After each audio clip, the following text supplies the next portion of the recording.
Hello student. So let's see about the axilla. Axilla, that is also called the armpit. So the axilla, it is the fat-filled pyramidal cavity which is present into the upper part of the arm and the lateral part of the chest. It passes the axillary artery, the axillary vein, the brachial plexus and the axillary lymph nodes. So it is the funnel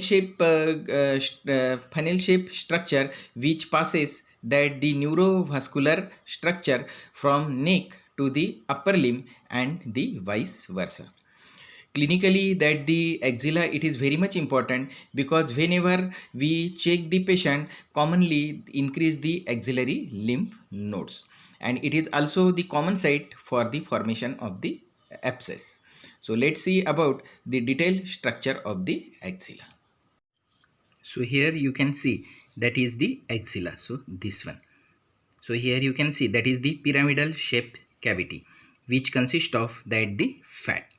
So externally it has the apex and the base. So here that the conical structure, it is called the apex and this is the base, and the four walls. So that is the anterior wall, this is the posterior wall, then that is the lateral wall, and this is the medial wall.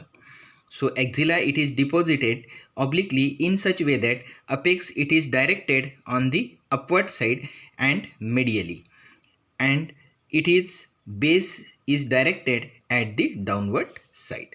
So let's see about that is the boundaries. So apex, here you can see. So in this diagram you can see clearly that is the apex.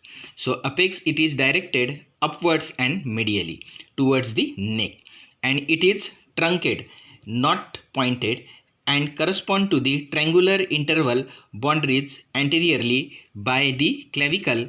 Here that the boundary, it is found by anteriorly clavicle, posteriorly by the superior border of the scapula. So here you can see, and medially that is the outer border of the first rib. So this one, and because of that is the three structure and it is the truncan in shape, it should be forming that the passage. So here you can see. So it is called the cervicoaxillary canal, and through this canal the axillary artery and the brachial plexus enter into the axilla throughout this canal. Then the base of the axilla. So here in this diagram you can see that is the base. So base, it is directed downwards and it is formed by skin, superficial fascia and the axillary fascia. So here you can see that is this one, that is the base. So it consists of the skin, superficial fascia and the axillary fascia. Then let's see that is the anterior wall of the axilla. Then let's see that is the wall of the axilla. So as you know, axilla, that consists of the anterior wall, the posterior wall, this is the medial wall, and that is the lateral wall. So, and let's see the anterior wall. So anterior wall, it is made by that is the pectoralis major muscle. So here you can see this is the pectoralis major muscle along with the clavipectoral fascia. So this part, and that is the pectoralis minor muscle. So this one. So this structure, it should be form the anterior wall of the axilla. Then that is the posterior wall. So this one. So the posterior wall, it is made by the subscapularis. So here you can see that is the subscapularis muscle, and the teres major and the latissimus dorsi below. So here that is the teres major and that is the latissimus dorsi. That is the two muscles. It should be formed, that is the posterior wall. Then the third one, the medial wall. So this one. So medial wall, it is formed by the upper four ribs. So here you can see that is the ribs, and from 1, 2, 3 and 4, that forming the upper four ribs, the medial wall, and the intercostal muscle which is present between, that is those are the ribs. And third one, that is the upper part of the serratus anterior muscle. So here you can see that is the serratus anterior muscle. So those structure form the medial wall. then the lateral wall. So this one. So lateral wall, it should be formed by the upper part of the shaft of humerus in the region of the bicipital groove. So here you can see that is the shaft of the humerus, and this part, it is called the bicipital groove. Then the coracobrachialis, so here you can see that is the coracobrachialis muscle and the tendon of the bicep brachii. So here you can see short head and the long head. So these are the tendon of the bicep brachii muscle. So it should be forming the lateral wall of the axilla. Okay, then let's see that is the contents of axilla. So here you can see that is the content. So first one, that is the axillary artery. So red color you can see AA means that is the axillary artery. Second one, that is the axillary vein and its tributaries. So here axillary vein, blue color, and its tributaries. Third one, that is the infraclavicular part of the brachial plexus.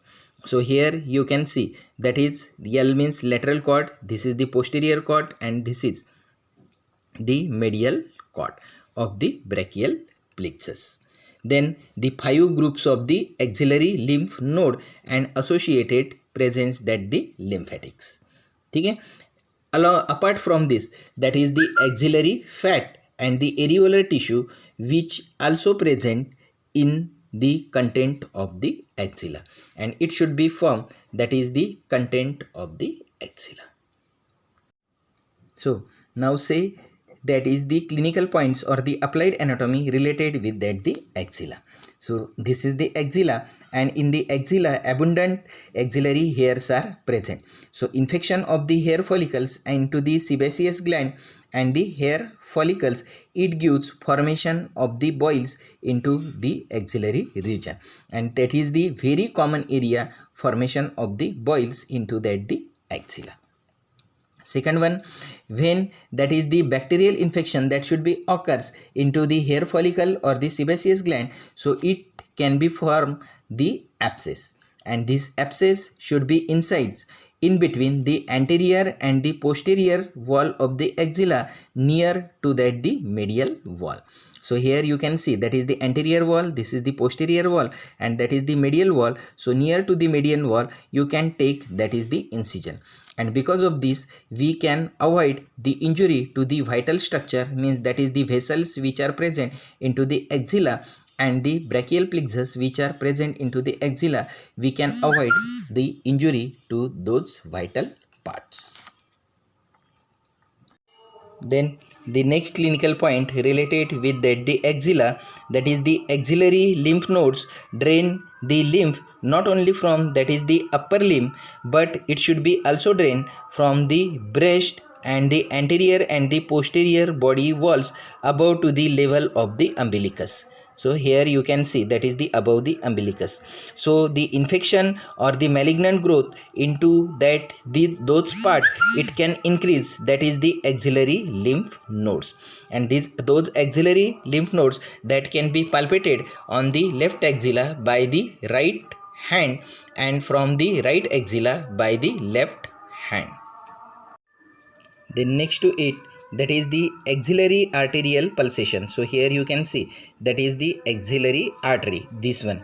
So axillary arterial pulsation, it can be felt against the lower part of the lateral wall of the axilla. So here you can see that is the lateral wall of the axilla, and here that is the axillary artery is present. So that is the pulsation of the axillary artery that should be commonly occurs on the lateral lower and the lateral wall of the axilla.